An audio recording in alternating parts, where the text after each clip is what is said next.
بسم الله الرحمن الرحیم. ګرانو لیدونکو، بیا هم له ټاپ 10 پښتو یوټیوب چینل څخه له یوې ډېرې جالبې ویډیو سره ستاسو په خدمت کې. که غواړئ چې زموږ ویډیوګانې د تل لپاره وګورئ نو زموږ د یوټیوب چینل در سره سبسکرایب کړئ. داسې نوې سیاره چې د اوسپنې باران پکې وریږي. ګرانو لیدونکو، ډېره جالبه ده. ستورپوهانو یوه لرې سیاره موندلې چې ممکن د اوسپنې باران پکې وریږي. دا به د ساینس فکشن فلم درته ښکاري، خو د خورا عجیبې نړۍ طبیعت دی چې موږ یې اوس مومو. د واسپ 78 بې په نوم دا سیاره تر خپل کوربه ستوري دومره نږدې څرخي چې د ورځې تودوخه یې تر 2400 سانتیګراد لوړیږي او په بړاس د فلزاتو بدلولو لپاره پوره ګرم وي. د سیارې د شپې لوری یا تیاره اړخ 0 درجې یخ دی او دا بړاس شوي فلزات منجمد او پر باران بدلولی شي. د جنیوا پوهنتون استاد ډاکټر ډیوډ ایرن رایخ دا حالت هیښوونکی چاپیریال بولي. نوموړي بي بي سي ته وویل، تصور وکړه د اوبو د څاڅکو په ځای د اوسپنې باران در باندې وریږي. د سویسي څېړونکي او ملګرو یې خپلې موندنې په طبیعت مجله کې خپرې کړي دي. دغې ډلې دا موندلې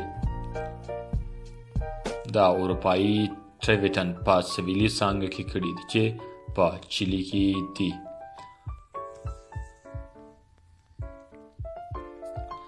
دا سیاره له موږ نه 640 لمري کلونه لري، خو دومره خپل ستوري ته نږدې ده چې په 43 کړیو کې یو ځل ترې راڅرخي.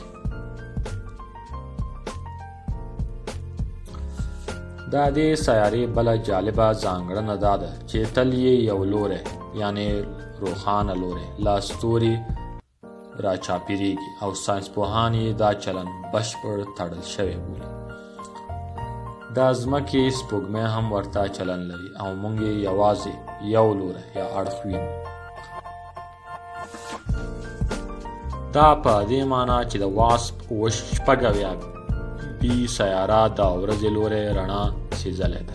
په اصل کې دا مخ یې باید دومره ګرم وي چې ټولې وریځې پکې تیتو پرک کړي او د اتموسفیر کې ټول مالیکولونه په ځاني یا انفرادي اتومونو بدل شي. دا ډاکټر ایرن رایخ ډله وایي دا سیارې د روښانه او تیاره لوري یعنی د ورځې او شپې لوري ترمنځ د تودوخې خورا لوی توپیر ډیر چټک باد پیدا کوي چې پر ګړۍ کې 18,000 کیلومتره چټکتیا لري. ساینسپوهانو د سنجونکو آلو په کارولو سره موندلې ده چې سیاره کې د ماښام پر مهال چې ورځ خپل ځای شپې ته پرېږدي سخته اوسپنه په بړاس یا بخار بدلیږي، خو په سهار کې د اوسپنې نښې له منځه ځي.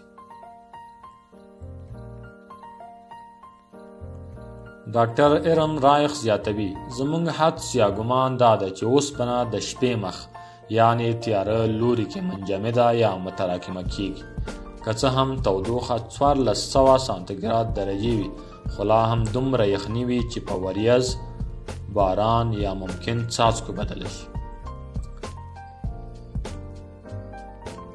د هغه په خبره دا ښایي د اتموسفیر خورا ژورو پوړونو یا طبقو ته ولویږي چې اوسنیو وسایلو سره ورته لاسرسی نه لرو.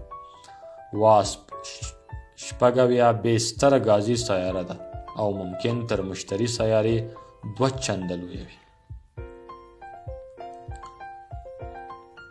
د دې موندونکې ډلې یو غړی او د وارویک پوهنتون استاد پوهان ډون پولاکو وایي دا داسې عجیبې غریبې نړۍ د موندلو وړاندوینه ډیره سخته وه. نوموړي بي بي سي ته وویل دا دې شي مدارونه خپل ستوري ته ډیر نږدې دي، د خپل ستوري په بهرني اتموسفیر کې نڅیږي. داسې فزیکي حالات لري چې تر اوسه موږ پرې پوهېدلی نشو.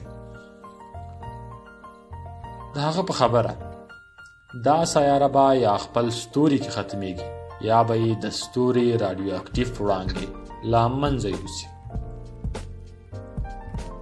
ډاکټر یران رایخ د ګرافیک ناولونو مینوال دی او د سویس له فیدریک پیټرس انځورګرو یې غوښتي چې د دې سیارې یوه انځوریزه تشریح جوړه کړي.